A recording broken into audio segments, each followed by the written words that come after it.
Never ever sweat. Don't sweat. Sweating sucks. Humidity is real, people. So you burned out, quit everything, and moved into an RV. And now you're Googling things like how not to completely lose your mind in 24 feet of chaos. No? Just me? Cool.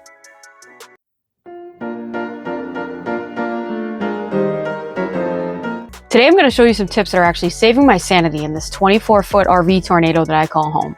Nothing fancy, nothing expensive, but it works.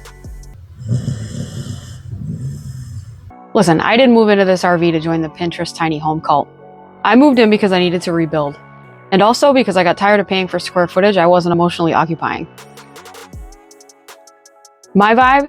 Cozy, chaos tolerant, with a strong emphasis on, can I sit here with a weighted blanket and ignore everything for like 15 minutes?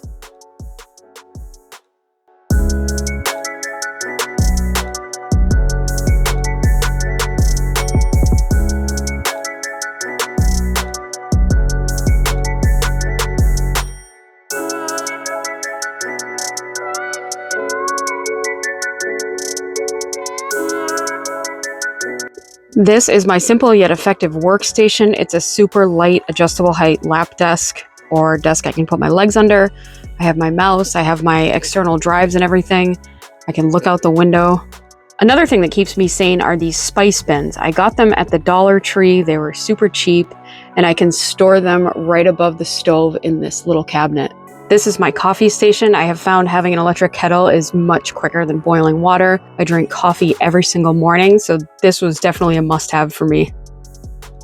I added these little drawers under my dinette since I don't use it. I only use it as a daybed. You can store all sorts of things in here. Just mounted them with some screws on the top. They are super handy. Oh look, we got some new stickers. These things might seem small, but when you live tiny, tiny tweaks equal big sanity points. Here's a list of my MVPs that are keeping me semi-functional in 24 feet of living space. Coming up with creative storage solutions is something I have learned to do. I made these little aluminum and wood shelves. This was just kind of empty space, and I have some plastic drawers here, another set of wooden drawers, calendars, decorations. I really have found these to be quite helpful. This is my collapsible dish rack.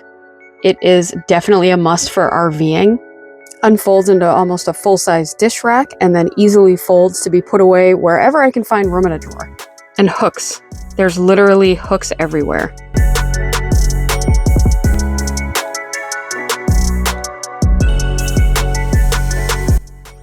One of the first things I did was got rid of the RV mattress. The one that comes in most RVs are pretty terrible.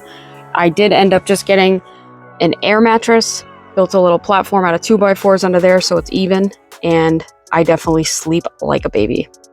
Did somebody say fans? I have a ton of battery operated fans, so if one dies, I have a spare. I do not like being hot. I can't recommend these enough. You can get some with decent battery life, and never ever sweat. Don't sweat. Sweating sucks. Humidity is real, people. My RV is like me. It's moody in extreme temperatures, especially heat, and only functions on caffeine and sleep. Real talk, this isn't just about saving space, it's about saving me. Years of running businesses, racing, burning, and crashing, I needed to slow down. I needed this, a place to slow down, breathe, and be real. If you're diving into RV life and you're just trying to make the space work for you instead of against you, I hope this helped. If you live in an RV and you have a sanity saving tip that I haven't shown, please drop it in the comments. I could probably use it. Or just send memes. I like memes. Nope. And if you're new here, I'm Katie Montana. I'm a YouTuber and I'm a chaos wrangler. Hit that like and subscribe if you want to follow me along on this crazy journey.